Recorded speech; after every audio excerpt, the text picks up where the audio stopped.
All right, welcome back to AI for Cybersecurity. I hope you're having an amazing time so far. Our next panel is titled AI Advancements in Threat Detection and Response. Please join me in welcoming our panelists to the virtual stage.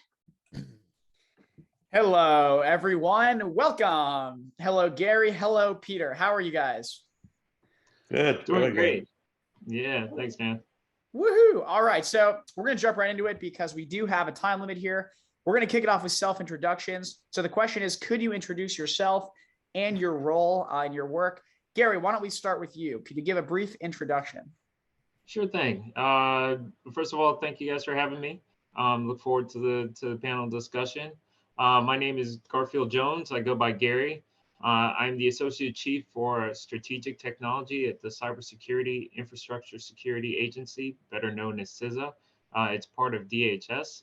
I work out of the Office of the Chief Technology Officer, where I run the R&D portfolio for the agency, along with looking into innovative solutions using emerging technology.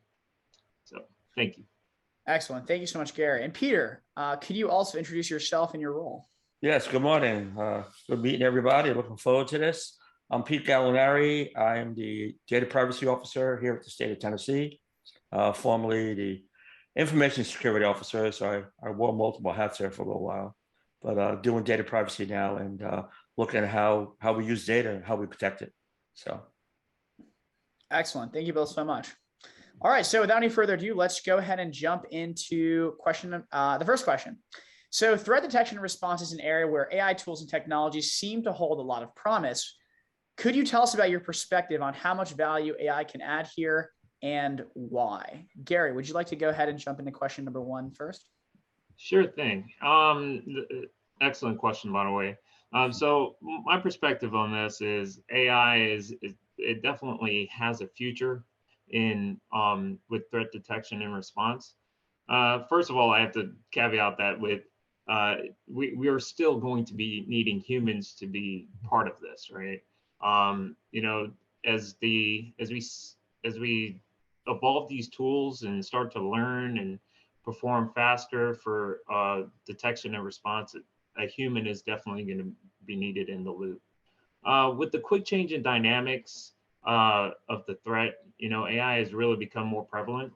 The capability and the computing resources are definitely there to collect the data, to train the data, retrain the data, and you know, retrain the algorithm, I should say, more than the data, and provide an analyst with a strong solution to determine like what's the best course of action when you're looking at the response or the detection.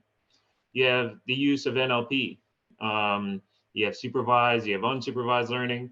That it'll start to be more prevalent and start to take over the threat detection and response.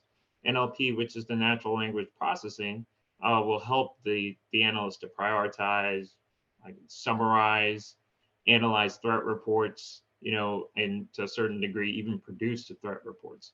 So as we look at these things, you know, the future is very bright for AI in this space. Definitely. Peter, what would you say in response to this question? I did. Gary hit it right on the head there. I mean, there's a lot of things. Think about how antivirus software is being used today. They've been using machine language and AI specifically to leverage that to help them detect better and faster malicious behavior, right? The best thing to come to the table right away is how quick we could detect to how quick we could remediate an issue and if there's really any downstream concerns. It also gives you the ability of AI pretending to be a hacker, which is really nice, right? So they could pretend to be a hacker to see what's in the mindset of a hacker just by profiling, as even with some stuff what Gary was just saying, basically profiling the data, and they could get a better report out of what they see coming in and what's going out. So there's definitely a good big impact to use of AI. As Gary mentioned, I mean, definitely human intervention. It's not going to go away, right? And the data is only as good with AI as what you're using. So we'll probably get into that more later, but we have to worry about the type of data we're using for AI, right? So it's going to be an interesting topic going forward. Looking forward to it. Dan, if Definitely. you don't mind, I could just add a couple more things. Go ahead. Yeah, I just want to kind of, attach myself onto what Peter is saying. So when we're talking about the hackers, and a lot of people use it as the offensive type, but it can also help on the defensive side, where it's looking at the best course of action once it's learned all the threats that are coming out. So once it's learned the threats, it's able to give you the best response and tell the analyst, hey, this is the best response for this type of threat. So don't just don't blow this off. Go in and actually say, okay, let's respond to this way, or with machine learning, it's going to give you the best probability as far as which response will help mediate that threat. So I think AI has a really, really bright future on this. And you're right. I totally agree. And it's funny. I was looking at numbers a while ago, and there's probably about virus software people are getting probably about 600 different types of attacks per minute that they had to review. And without some type of automation in place, I don't know how you do it and be expedient on getting it out to us, right? As the end user, that we need to know about this right away. So especially in a position where Gary sits at CISA, where there are information warehouse of good stuff that we rely on. I mean, I know I do. It's how expedient, and you're totally right. It's a defensive mechanism. Definitely not just offensive. I think of football games, right?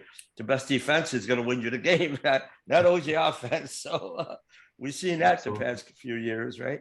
So, but yes. Unless you're Tom Brady. Great.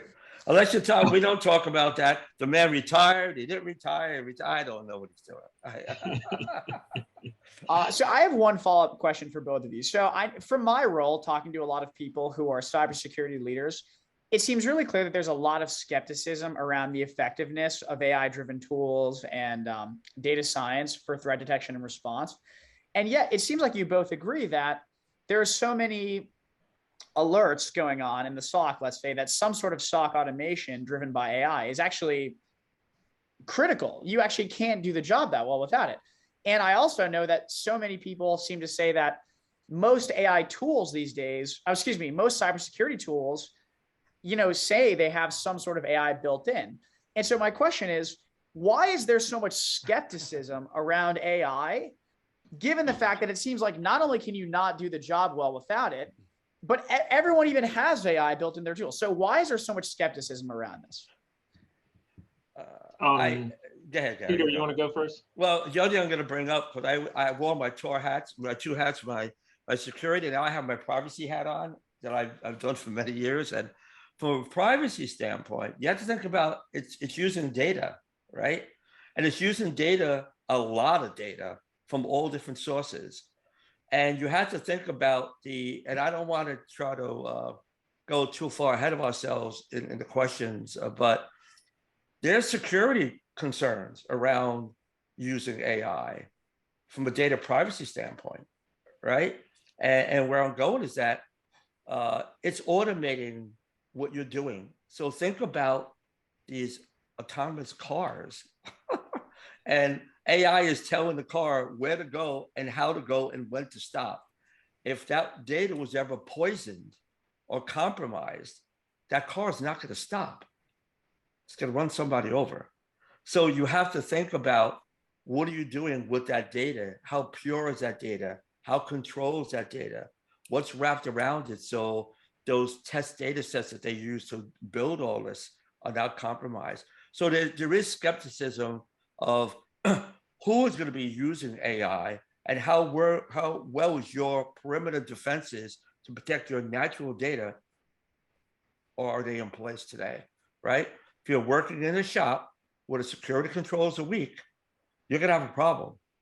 with AI at that point. But it's no different than any other data you're working with, right? It's all about data. So I love automation. I just think it's going to go forward no matter what. But we have to keep in mind the purity of the data that's being used to give you that right output result as a developer is creating AI tools and stuff like that. So that's my precautionary privacy hat that I wear, that I also need to worry about that side. As much as I want to run with great stuff, which I do. I mean, you can see around me, I got 9 million synthesizers and keyboards around me. So I like innovation and stuff like that. But we have to watch like everything else. Yeah, absolutely. I agree. And I was thinking about, when you asked this question. So, anytime you look at a threat, or if you're trying to identify a threat, you're gonna have there's dynamics to it, right? So with AI, you have to be able to implement those dynamics. And I think a lot of people are skeptical because they'll get the right answer the first time, and then as you go further and further, and the threat, changes, or something changes in the threat, or something changes in the data, it doesn't give you that correct answer all the time. So you have to update it. You have to maintain it. I always tell folks, it's like a child. When you're taking care of kids, for all those who have kids, and if you don't, you will know what I'm talking about. But for all those who have kids, things change over time, and you have to adapt, and you have to update, the way you're communicating with that, from them being a youngster all the way to a teenager, all the way to an adult. The changes have to go, that have to be updated and maintained, so that the AI can actually give you the right answers, or you're going to get a lot of false positives. You're going to get a lot of false negatives. You're going to get things that you don't want. There's models associated with developing AI, and these models drift. You have to update the model, the data, so as the threat changes. So you can't just say, when a vendor says, yeah, AI is in there, ask them, when is the retraining take place? When does the updates take place? So that if your environment changes or your threat changes, that you're able to keep up with that. You're so right on. It's, and you have to know how to audit that, right? And maintain it. I mean, I deal a lot with healthcare divisions. Boy, that scares the bejeebies out of me if the output isn't right on a major decision for a healthcare decision. How many people downstream could this hurt, right? So when you talk about skepticism, yes, in anything that's new, anything we do, you're always going to have that in life. Gary mentions kids. I have two of myself that are now older, and it's still a training. They're in their 30s, and there's still a training period. I mean, of watching and watching what they're doing, and are they on the right path, or things change. They're not 60 years old. They're 25 or 30, so they don't know what happens, right? So you got to keep on, keep up with that. We were just on the phone with the kids yesterday, and it's funny, but you're right. But to your point is that those models are really important, and if you don't maintain that, the integrity is the most important part of those models. And like I mentioned before, the data feeding it. Developers don't know about the data that's feeding it. There's a trust level too. Do they know what was scrubbed and cleaned and what they're working with?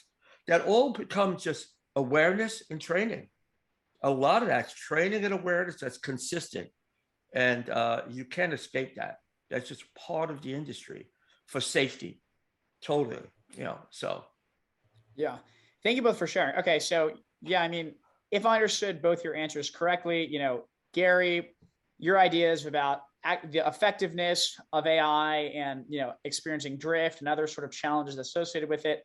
Peter, you're talking about the data privacy concerns, which makes sense. But it sounds like you both agree that AI is prevalent and has its uses. So neither of you are saying it's just not out there. Narrow AI doesn't have any use cases and it's not out there. So is it possible that people aren't aware of when they're using an AI driven tool sometimes, in their cybersecurity related efforts. Is there, or maybe people's definitions of AI are confused?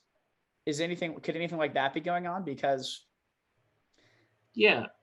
So I think that's there's different levels, and we used a big broad term AI, right? And it's really not always AI. AI is probably the last layer of where everything is kind of operating similar to a human being, which is we're still a ways off from that.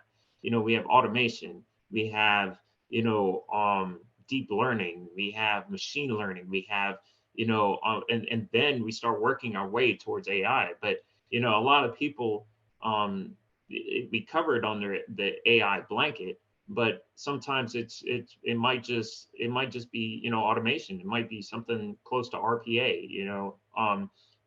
It might be a machine learning algorithm that's running in there that has to be retrained.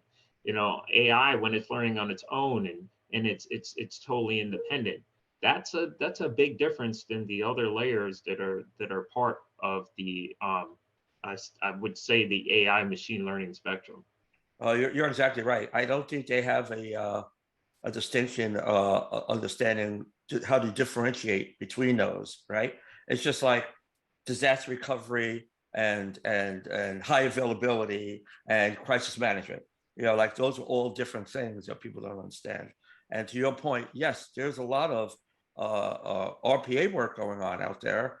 It's just trying to ease the workload, right, and shift that somebody could have more free time to do other things with RPA in place, type of stuff, which is nice.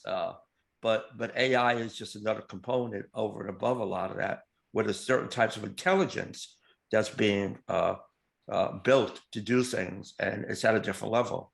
So yes, I totally agree with you. We're going with that. Excellent. So, something that I want to just jump into, Gary, you mentioned that you have been thinking a lot about zero trust security of late. And so I want to specifically ask you about that. And Peter, of course, feel free to jump in. So Gary, how do you think about AI and zero trust? And could you tell us a little more about some of the work that you've been doing or how you've been thinking about this, in your role? Sure. It says we just I think maybe several months ago we issued a zero trust maturity model, basically taking it from our traditional side over to the zero trust side. And for us, it's basically checking and controlling every access request. If you're not familiar with a lot of the zero trust principles, there's a lot more data that needs to be processed with zero trust. And so this is why I believe AI is going to become a bigger and more important part of zero trust, because there's so much data in it, and there's so many dynamics that go along with that. So if you just kind of imagine the network is checking your credentials once a day when you log on to the desktop or the VPN, it has to check it, and it has to check the device configuration, it has to check the access, and against a lot of complex, and with zero trust, a lot of complex set of policies. Every time you make some kind of transaction within your network, so it could happen a thousand times a day, which for a human being to kind of track all that, it's very hard. So this is where I say, these access rules might be very hard to manage for traditional programming methods. So you need to have those AI solutions to start build towards zero trust. I mean, when you look at user behavior, when you start looking at behavior and the dynamics of behavior and where the bounds are, AI and machine learning. I like to put in machine learning because I just went on the AI spiel, but machine learning is really helpful. It's going to give that probability of whether this person should have access to to some part of that network, if they really do need access based on their profile. And yes, we're going to get some inaccuracies from the AI. We're going to get those false positives, as I talked about, and we're going to start to get scores and everything else like that. But those are things that we do the retraining, and we're able to work with zero trust, the zero trust policies to actually get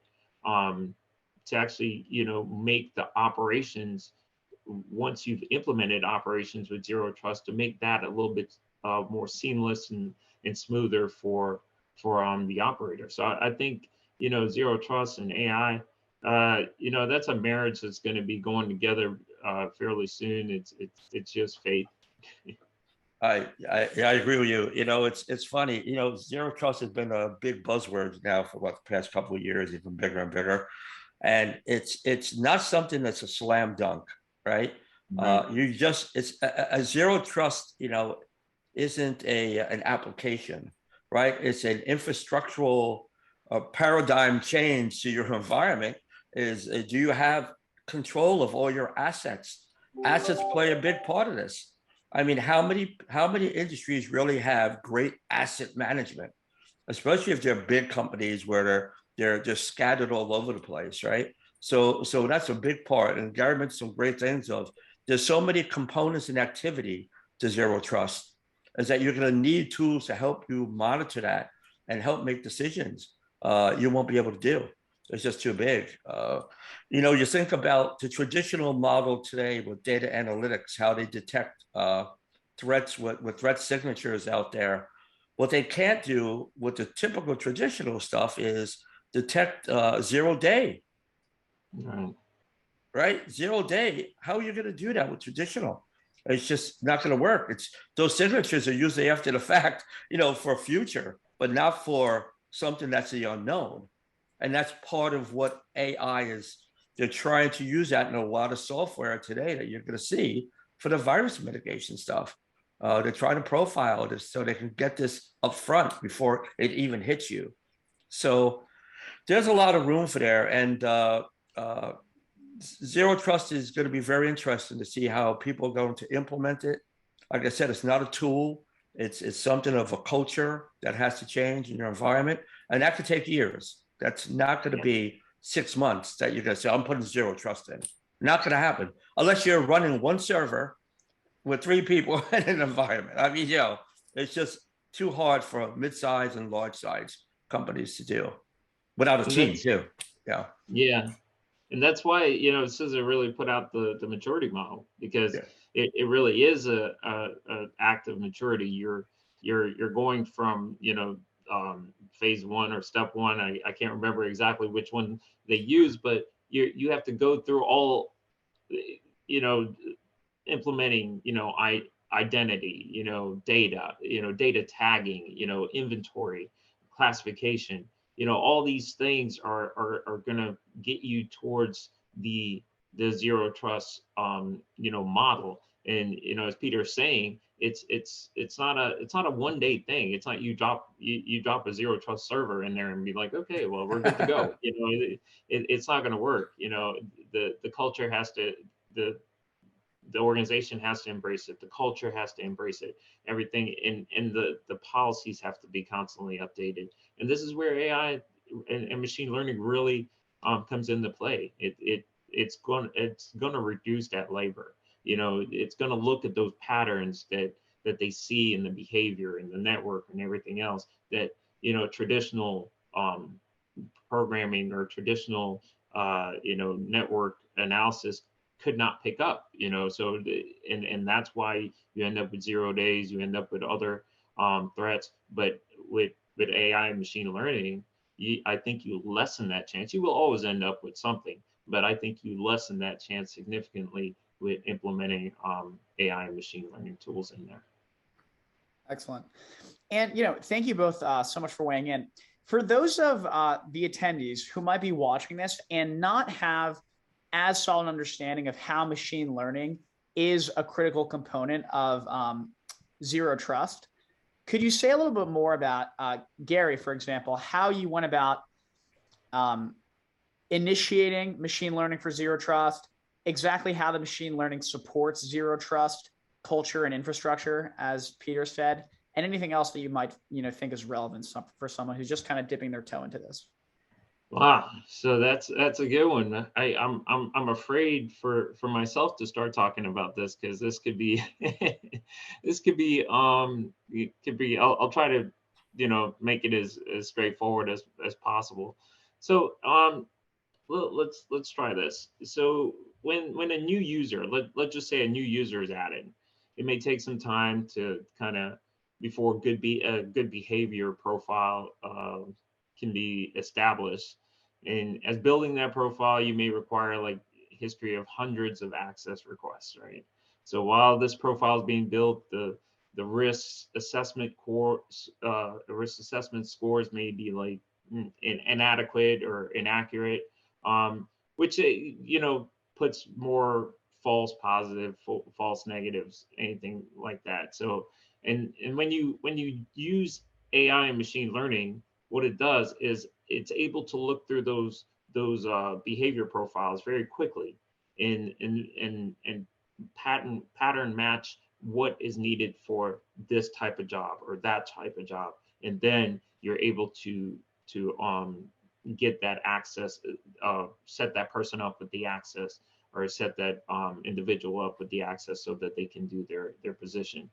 You also have to define their jobs. I mean, what access, what is their job? What do they need to go at? Where do they need to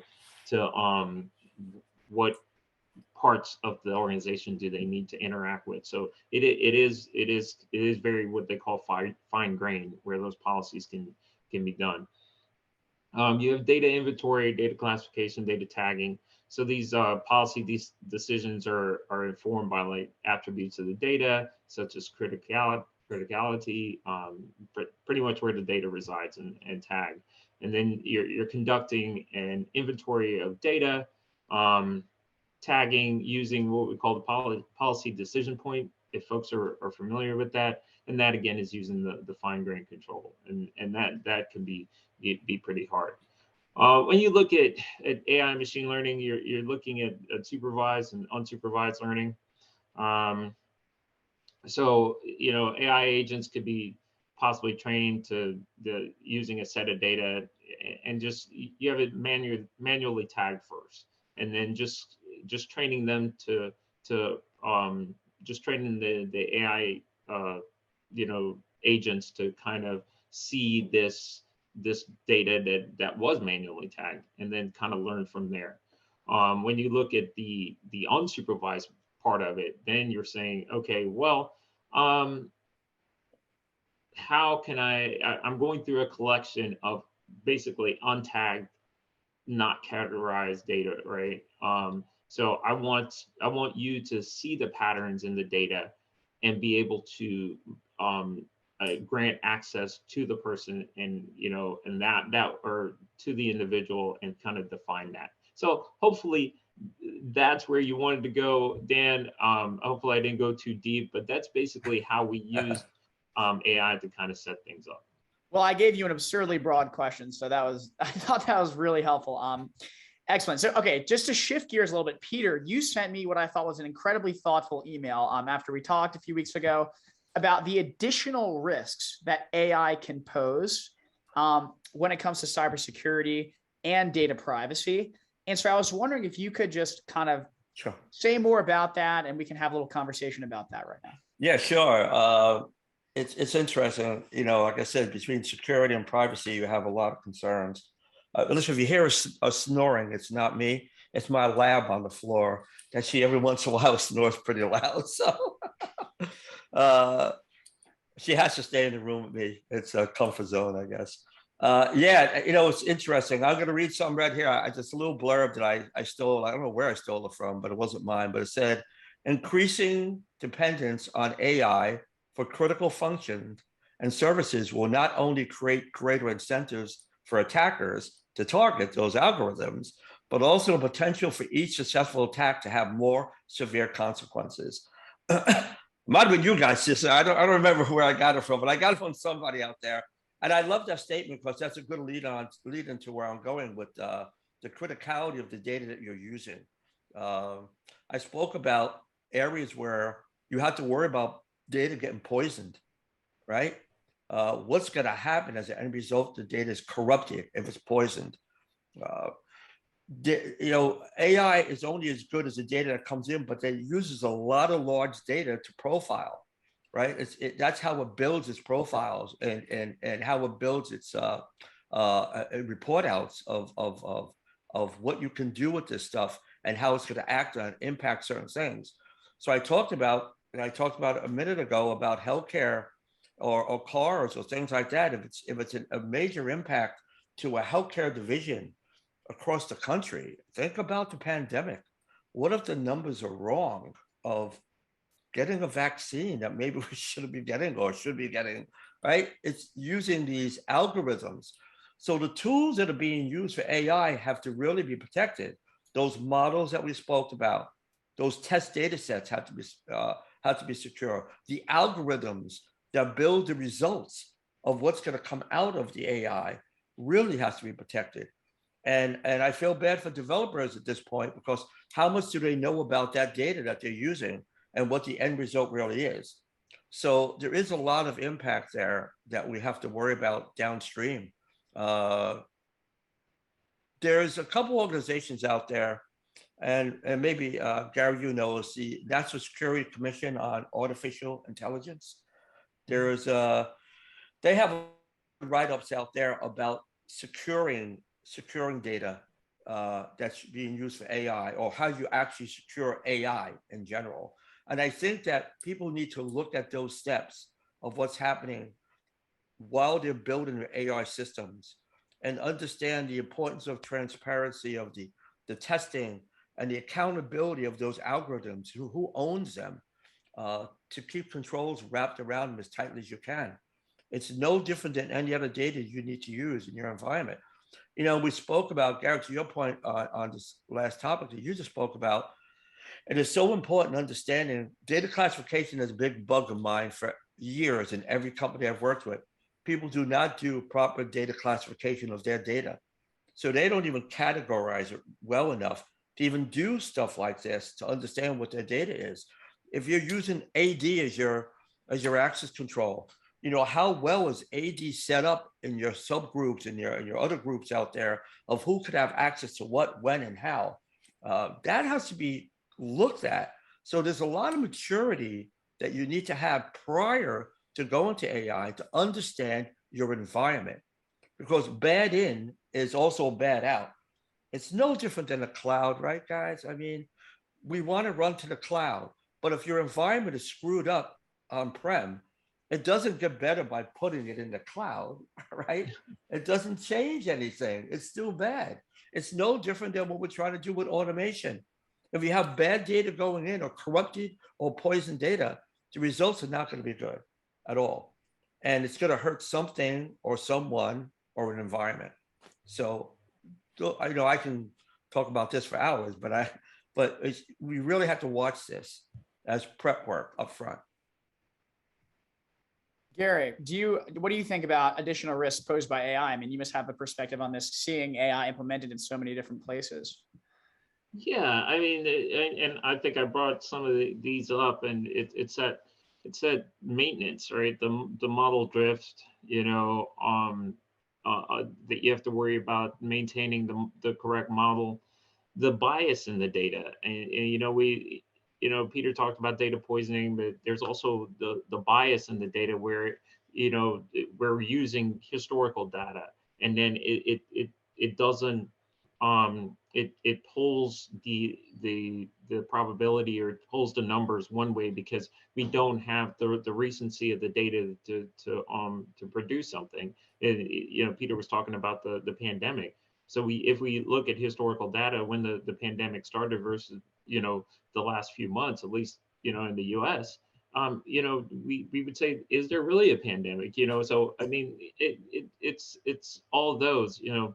You look at training and retraining this, and that those are risks. When are we retraining it? Are we retraining it, you know, 5 years down the road? A little late. You know, the model, the data, everything has changed over there, and now we're using old data, as Peter was saying, bad in, bad out. And am I actually using the right data? That's the Yes. whole thing. Yes. Am I using the right data set? I developed when I was doing my dissertation, I used some data that was bad, and I saw the results change. So you have to say to yourself, what is the good data, what's the bad data, and how can I tell the difference? So you have to set up those parameters to be able to tell the difference. So I think those are the risks that go along with AI. Yeah. Yeah. It's, they talk about these training data sets that they use. And if those are not protected the right way and there's a compromise, anything automate, any new tool that comes into place for an attacker is just another attack vector out there, right? And guess what? You don't think they're sitting back waiting for stuff like this. They just love it. This is their job, right? It's a challenge for them. So I always treat anything as security 101 and privacy 101. If you're doing all the right steps up front that you need to do, then things that you're going to add on will be wrapped around those same tight controls. You'll be okay. But if not, you really have to watch what you're doing at that point. So, Excellent. All right, so we have about a few minutes left. So to jump into the last topic for today. So given the use cases for AI and machine learning, I know we had a little funny conversation about definitions. So let's just say narrow AI, we'll say for now. Given the use cases for narrow AI and cybersecurity, and given the additional risks posed by AI, not just in cybersecurity, but across the organization, like in an ideal world, what role would AI play for threat detection and response? And please feel free to just jump in, in any order. Final thoughts. What is the ideal place for AI in threat detection and response? Peter, you, sir. I love you, Gary. I think, in the real world here, I think you're starting to see some of that happen, right? So I think in the industries of threat detection, you're going to see this being a big proponent on being expedient to react to things that are happening. We're seeing things change every day out there, not by the hour, but by the minute. And like I mentioned before, they're getting hit with over 600 malware events per minute on average. Who could handle that? So we would never get the info we need quick enough if AI and machine learning was not a part of these components of their environment. So I think it's going to play a big part in the SOCs all over of being able to distribute meaningful information, as long as it's correct information and they're using the right inputs and the right outputs are coming out. I think everyone benefits at the end of the day, so we can react faster before it could corrupt the rest of our environment, right? I have citizens to worry about, right? So here I am at the state of Tennessee. When I worked on Wall Street, I was in charge of credit cards across the US. So I had to worry about credit card data. This is citizens I have to worry about at this point. Not just me, I mean, everybody else who works on the teams. We're worried about citizens.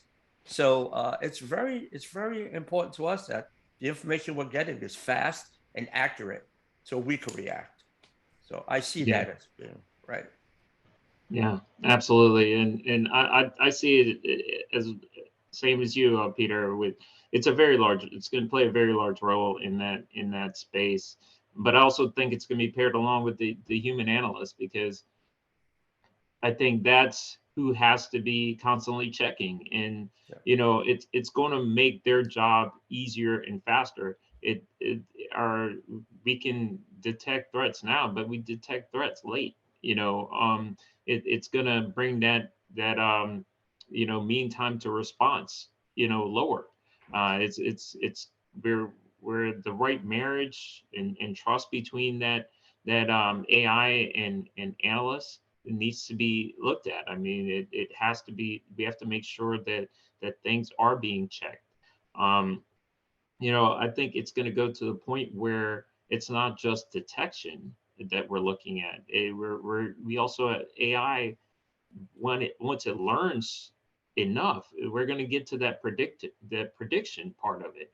Where it's threat prediction. Hey, I'm seeing some indicators that could possibly mean that something is about to happen, so I think we'll get to that predictive part of it versus the detection part of it. And I think that's where the benefit, we'll see the true benefit of AI and machine learning. I was so glad I missed out completely. That word is, I wanted to use that. And you're so right. Prediction is going to be so important to us. You're exactly right. It's like going to the doctor when you're supposed to, even if you're feeling well, right? Just for that check, right? And they could do predictive modeling on you from a health perspective. It's no different to the point you just made. So accurate. Predictive model is, this is going to be a really big feed into that, so it's going to be interesting. Something that hasn't really come up tons is human in the loop. We haven't talked tons about that. I mean, so the other thing that's going to go on here, and I know a lot of people talk about this, is, as these narrow AI use cases get more effective and are better, some advocate for phasing out human in the loop, right? Other people are absolutely not. We want people in the loop at all times. So what is your opinion now and in the future on the role that humans take place? Gary, I think you mentioned you like having people in the loop always, but I mean, what do you think? I think it has to be a good balance.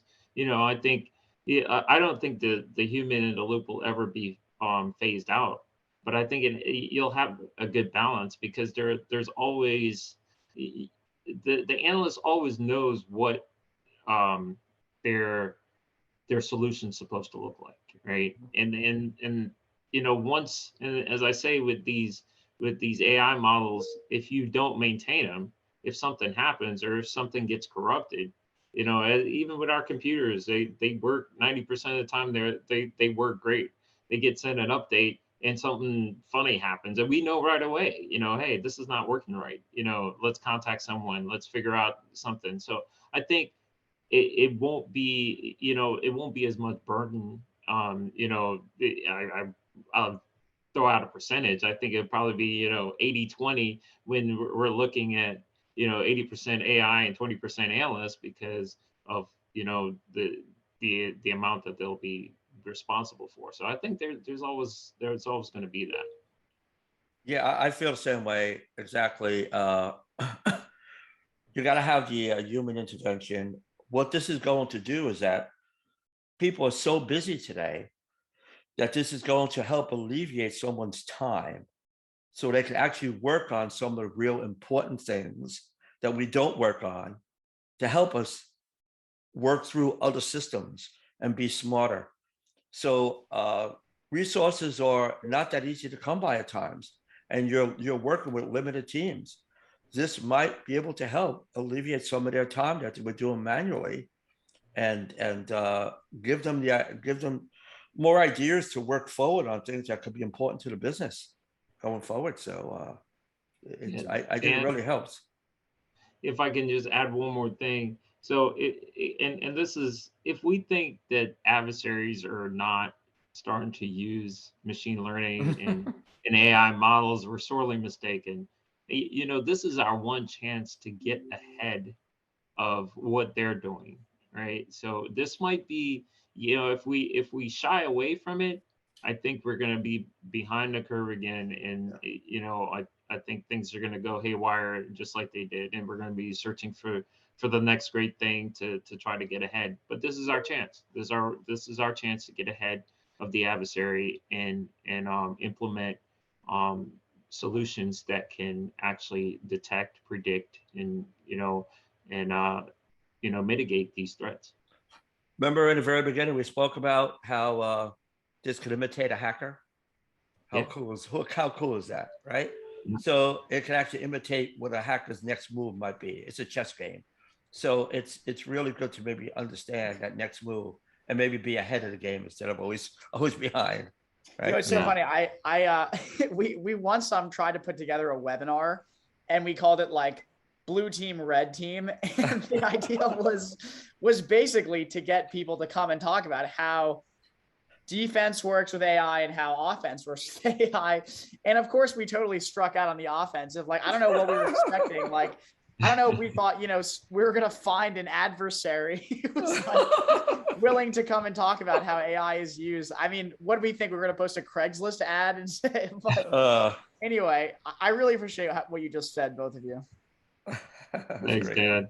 Anyway, we're about out of time. So I think Patrika is still with us, but thank you both so much for sharing your ideas and perspective. I know the audience is going to be really interested in your thoughts. Thank you both for being here. Oh, great. Thanks, Dan. Thanks for having us. Great working with you, Peter. Yeah, you too, Gary. Let's stay in touch. Definitely. We'll do. Yes. Amazing. Peter and Gary, thank you so much. This has been incredible. I know this audience is going wild with virtual applause. Thank you for sharing this amazing insight. All right, for the audience, it's time for you to make your way to your next session. Along the way, make sure you accept your connection request and take some time to check out our amazing exhibits. Thanks so much, and we'll see you around.